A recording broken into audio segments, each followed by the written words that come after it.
पहलगाम आतंकी हमले में लेफ्टिनेंट विनय नरवाल की भी मौत की खबर सामने आ रही है। 26 साल के लेफ्टिनेंट विनय की 16 अप्रैल को ही शादी हुई थी। करनाल के रहने वाले हैं लेफ्टिनेंट विनय और विनय नरवाल का परिवार शादी के बाद कश्मीर घूमने गया था।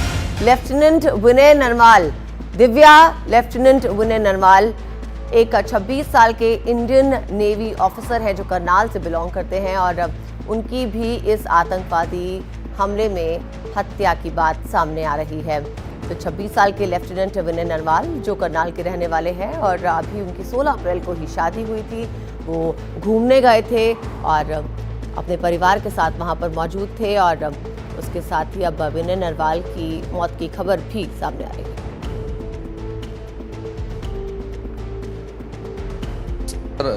आपके पास क्या इन्फॉर्मेशन आई, क्योंकि ये कहा जा रहा है कि सिर्फ जो मैन थे उनको टारगेट किया गया, वहाँ पे उनको ही मारा गया। ये तो मुझे नहीं पता, लेकिन जो क्लिप चल रही थी उसमें ज़रूर पता लग गया कि उन्होंने मजहब को पूछ पूछ के गोलियां चलाई है, सिर में उसके गोली मारी है, जबकि वो खाना खा रहे थे उस टाइम।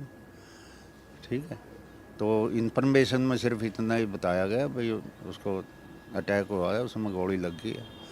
इससे फालतू और कोई पता नहीं लगा हमें, क्योंकि ये भी टेररिस्ट अटैक हुआ है, हम विनय भी देश की रक्षा करने में लगे। तो क्या कल कोई ऐसी बात आई, उन्होंने रजिस्ट किया, कोशिश की वहाँ पे, क्या एकदम से अटैक हो गया, क्या इन्फॉर्मेशन? उस चीज़ के बारे में तो कोई मैंने देखा नहीं है कैसे क्या हुआ।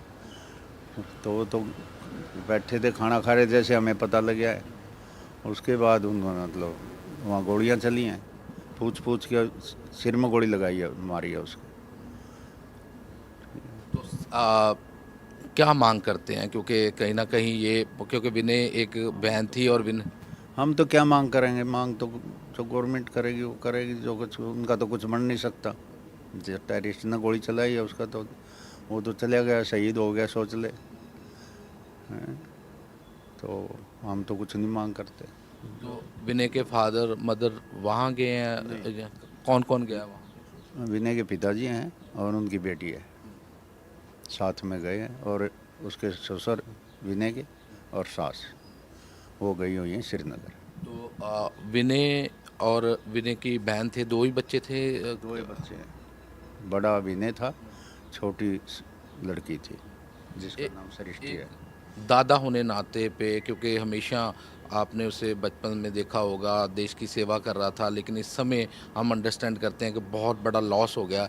तो क्या क्या मांग क्या करते हैं कि क्योंकि जो बच्चा आपने पाला पोसा इतना बड़ा तो क्या हमने कोई कुछ मांग किस चीज़ की करेंगे जी, हम जो हमारे पास था वही चले गया, और क्या हमारे पास पहले भी तेरा कुछ है, वही कोई बरतने वाला नहीं रहा, और क्या है गया जिसके लिए हम कमा रहे थे हमारा तो वो ही नहीं रहा। अब इतने ज़मीन भी है मेरे पास, घर भी है ये है, तो हमारे पास है क्या। जस्टिस की मांग करते हैं? क्योंकि हाँ, जस्टिस की मांग करते हैं, न्याय मिले हमें कुछ न कुछ।